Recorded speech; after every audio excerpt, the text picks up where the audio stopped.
Parents, welcome. This is Miss Celia, and I'm so glad that you've joined me on our 1, 2, 3 Read at Home journey. One of the purposes of this parent page, we hope, is to help you understand what we're doing with the various activities and why we're doing them. We also wanted to give you some guidance, if you feel you need it, in helping your child be a more successful reader through their completion of various activities that we have here.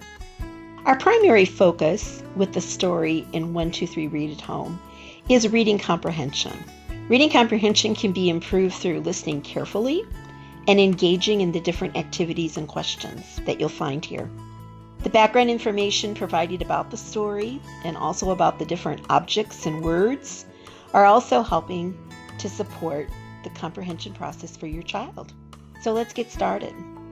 One of the first things that you'll see here are what we call some objectives or core content objectives. Specific pieces of information that we want to make sure that your child understands about the content within the story and about the story itself. We'll also be looking at what we call language arts objectives. What are some essential pieces of information that your child is going to be learning or should be learning as they're working through the different activities within the story? These are, sometimes you may have heard the term core content. That's what the language arts objectives are a part of. Kind of gives the purposes for what we're doing, why we're doing what we're doing, and what your child is learning as a result, to put it in a concise statement. One of the other areas that we'll always look at in our stories are some new words that will be used or introduced in the story. Here you'll find that we've provided you some of the words with definitions of the words and examples of their use within a sentence. A way that you can extend the story with your child is perhaps you can ask your child to come up with a different example for each of these words in writing a different sentence. That's not essential, but it will extend your child's understanding of the vocabulary.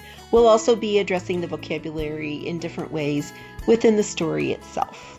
We'll also be pointing out different activity sheets within the parent page and their use. You receive copies of these activity sheets in your packet that came to you, and they're also available in the activity section on the web page 1, 2, 3 Read at Home online. So this is another way. This particular slide is another activity sheet, always identified by number, letter, and number, so you can make sure you're working with the right one at the right time. The response card activity is one that you'll hear me prompt the students to get out their response cards. So while we're sharing the story, they can be working on providing some of the answers on this response card. Again, it's in your packet that came home. It's also available in the activity section online. I'll also be prompting the students to get out their Elements of Stories chart. So this will help them to work on understanding what the different parts of a story are, the setting, the plot, etc., etc.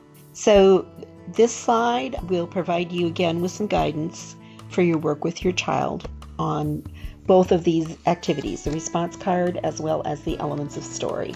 Also provided here are a couple of slides that will give you some appropriate answers to these questions. So as your child's working on the Elements of Stories chart, you can determine, if it's not obvious, what some of those appropriate answers to the questions might be.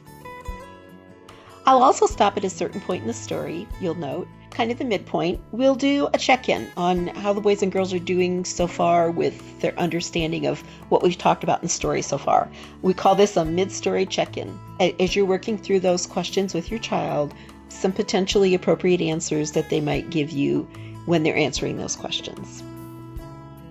Also provide you with a strategy that you can use as your child is answering the comprehension questions that we're going to be seeing in just a moment. We call this Think, Pair, Share. If you have a couple of children that are listening to the story together, they could work together, or your child could work with you, encouraging your child not only to discuss their answers with you, but their thought processes when it's appropriate. Like, well, how did you come up with that answer? Or what were you thinking when you gave me that answer? In a positive way, but just to get them to think about their answers and how they're responding to you.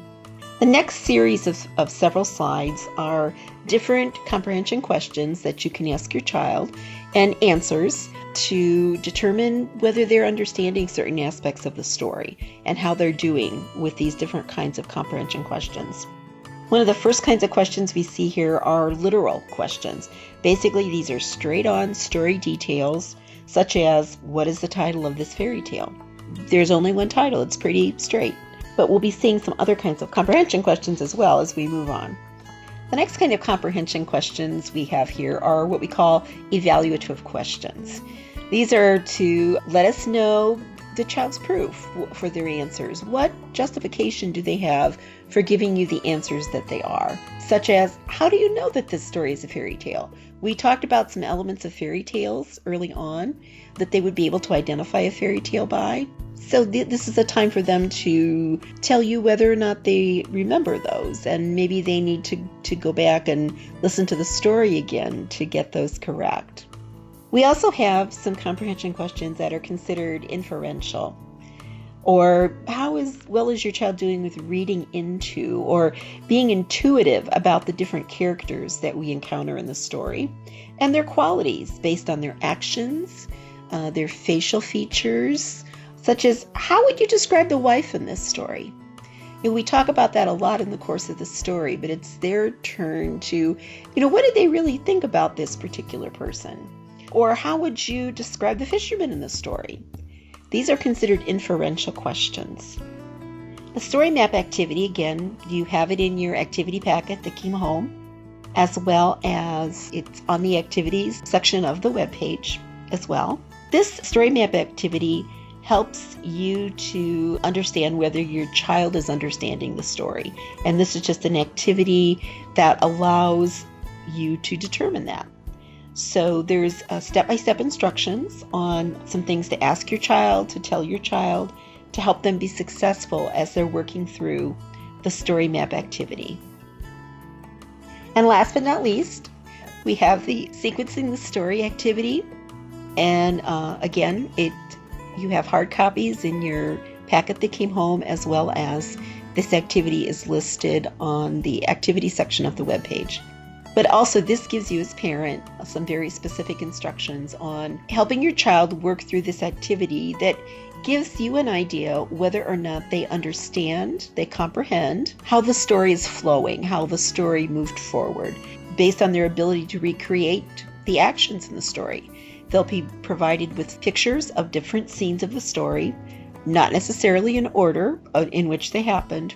They'll need to cut them out and then place them in an order or sequence them in the appropriate order in which they occurred in the story. This will really give you an idea as parent whether or not they can recreate that story. Retelling the story is a way to know, did your child really understand or comprehend the story? And this sequencing the story activity is a way for them to do that in a more fun way than just sitting down and retelling the story to you. Bottom line, just want to thank you so much for working with your child. You are your child's first teacher, and you are doing a terrific job. I hope that you will enjoy the story and the different activities that are there, the questions we talk about, some of the fun ways that your child can recreate the story, such as what kind of wishes would they ask the fish.